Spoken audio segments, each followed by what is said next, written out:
In this video, you will become aware to learn and to build, to improve on our structure of greatness.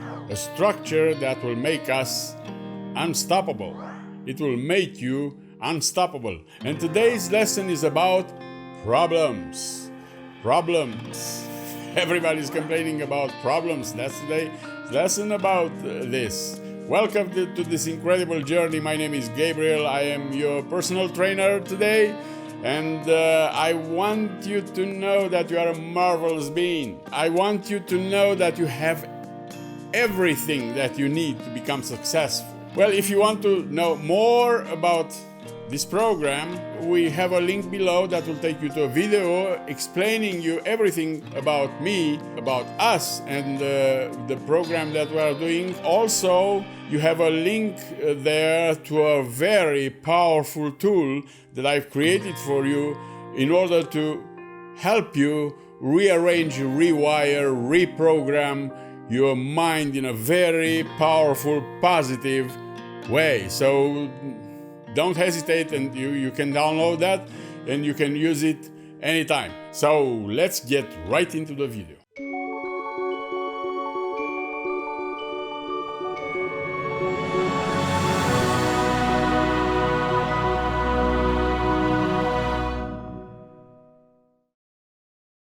So welcome back. Today we're gonna talk about problems, and you will learn to use an NLP technique which is called reframing, putting things in a different frame.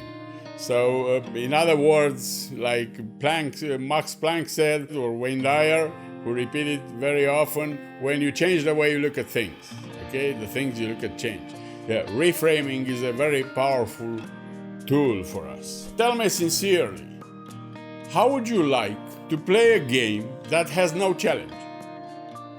How would you like that? Supposedly you are a tennis player and you will play tennis with somebody that doesn't know tennis very well or at all, or with a child. How long do you think you're gonna play that game? Well, I think not long, because you'll get bored. If there is no challenge, it's not worth playing it, right? That's the way a game is supposed to be. It has to give you some problems, some challenges. Why this doesn't apply into our lives? That's what was bothering me and is bothering me, because for some reason I never took problems really seriously, okay? And I never shied away from life, never. If I wanted something, I went for that thing. I didn't care at the moment. I knew there might be problems. I knew there might be mistakes that I'm doing, but I didn't care. So my first advice is, don't shy away from life because of the problems. Don't sit on the shore looking at the people that sail because of the waves that are a little big. You know, don't sit there. Just set the sail and go. That's the way I did it. Many times I failed. So what? I encountered many problems in my life. Many problems. At some time when I was doing something for money, not for what I was passionate about, that was one of the biggest mistakes, but I don't really regret it because it gave me the best experience of life. So I had so many problems every day, you could not believe, and so many responsibilities. But I look at them as challenges. And until I got tired and I said, stop, I don't want to do this anymore, because it was too much, I was burned out. But until I got tired, when I encountered a problem, I said, okay, let me see, how can I solve that? I never worried about the problems tomorrow. Never. I always fixed the problems that showed up.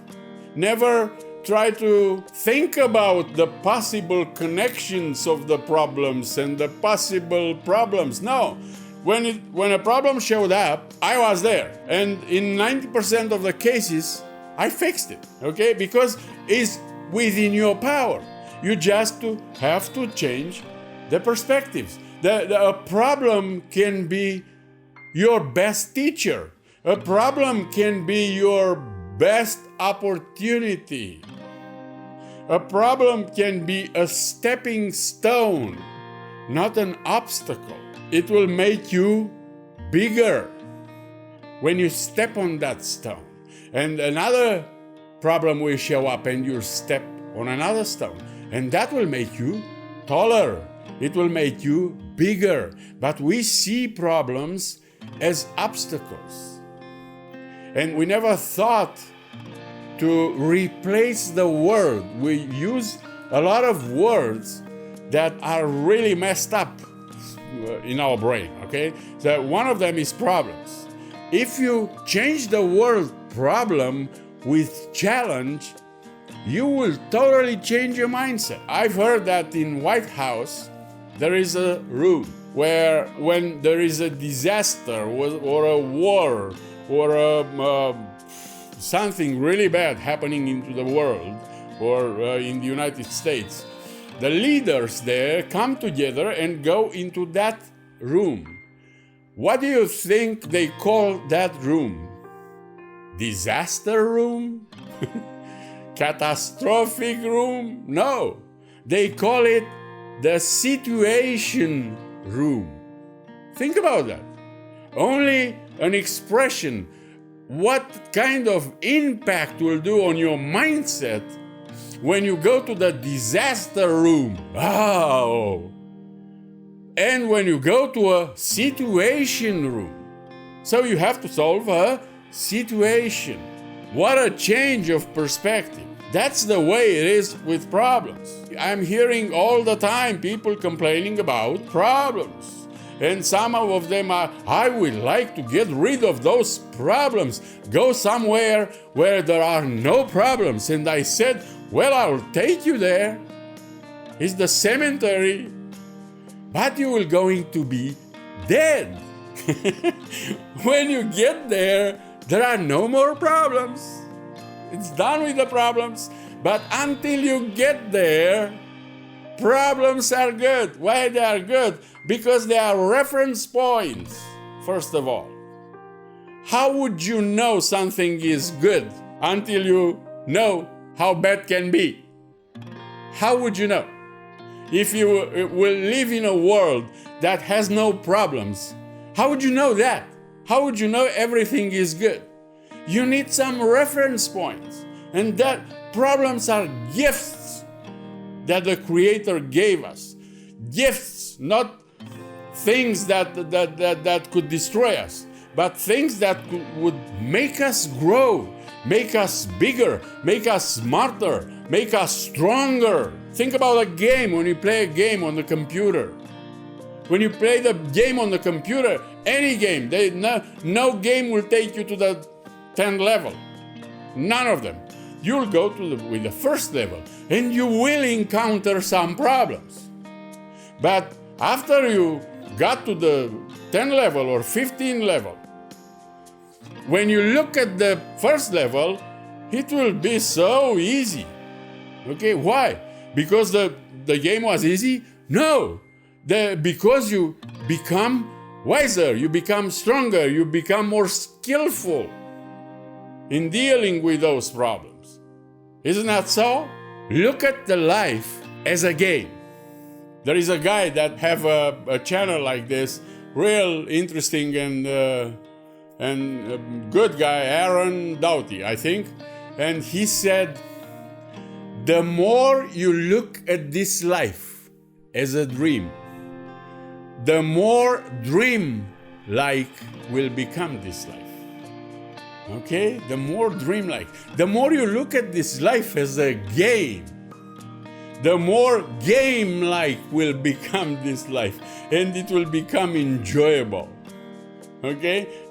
You're not here to struggle, but you are here to grow. You are here to challenge yourself, to become something. So everybody wants a smooth life.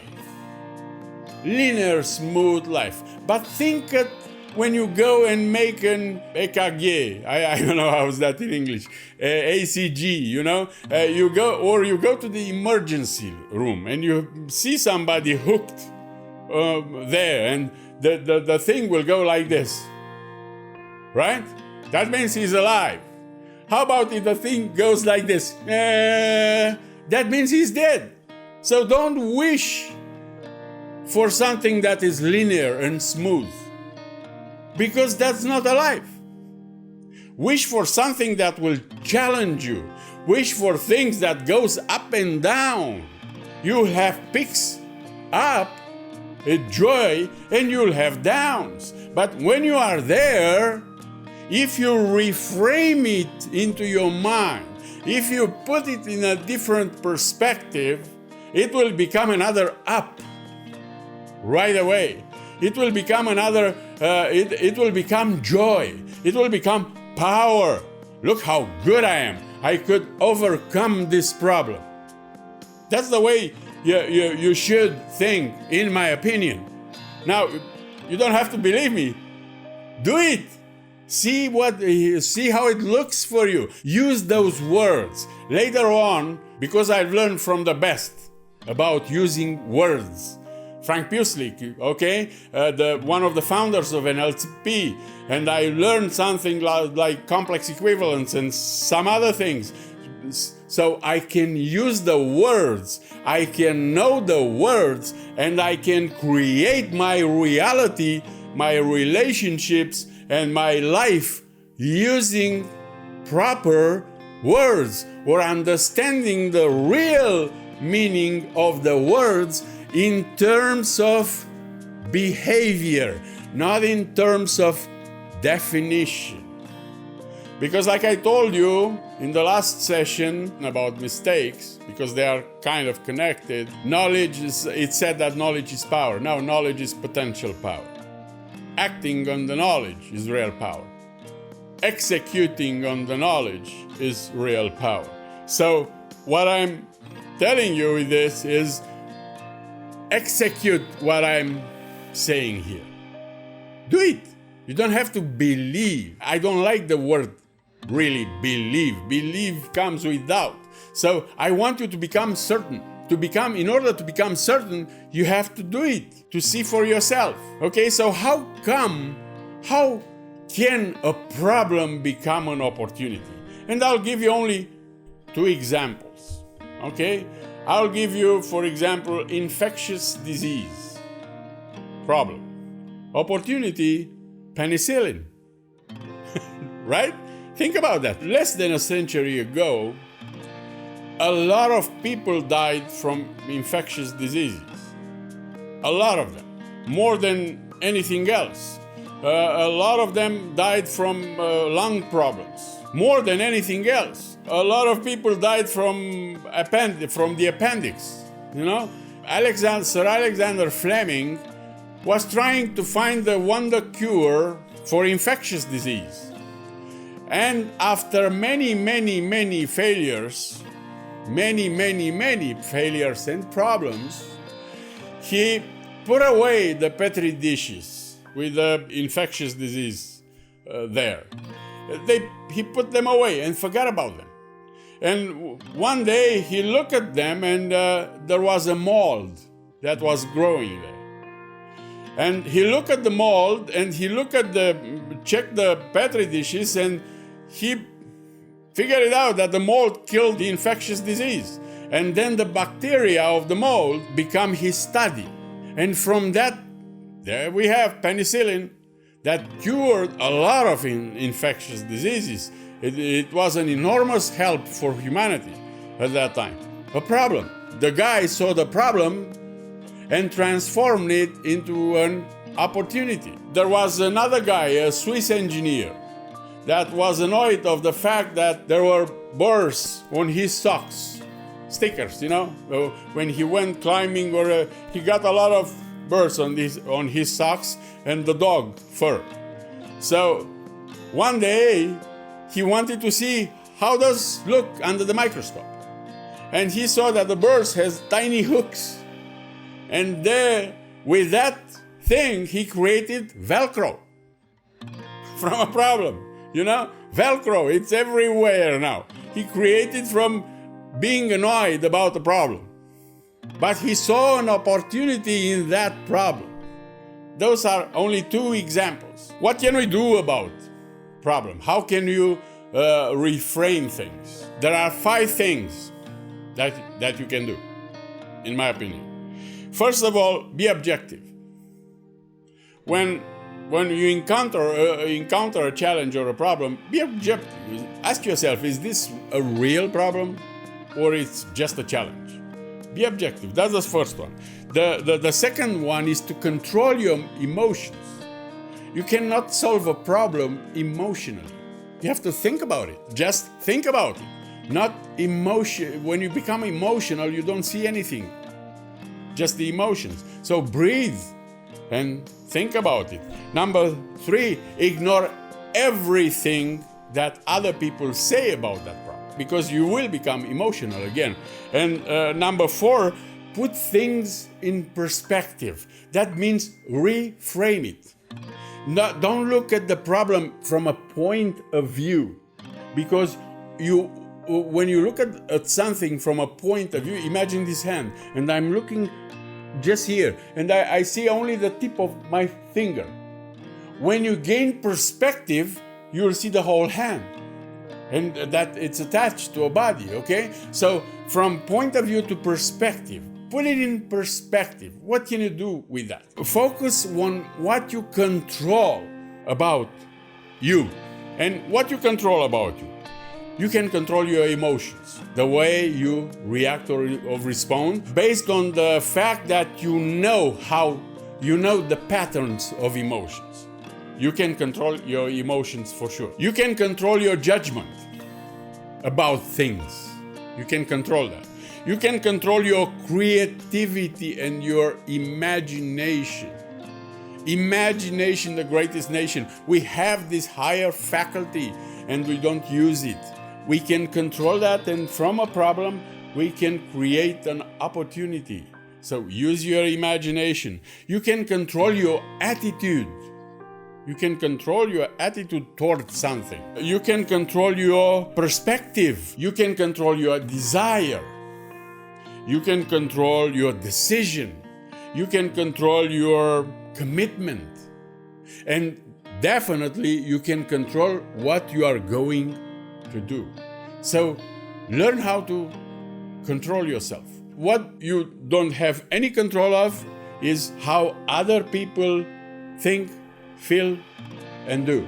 You don't have absolutely no control about that, or the weather, or something that, or the government, or something that's outside. Lose that. But you have control over yourself and how you see that. So, question of the day.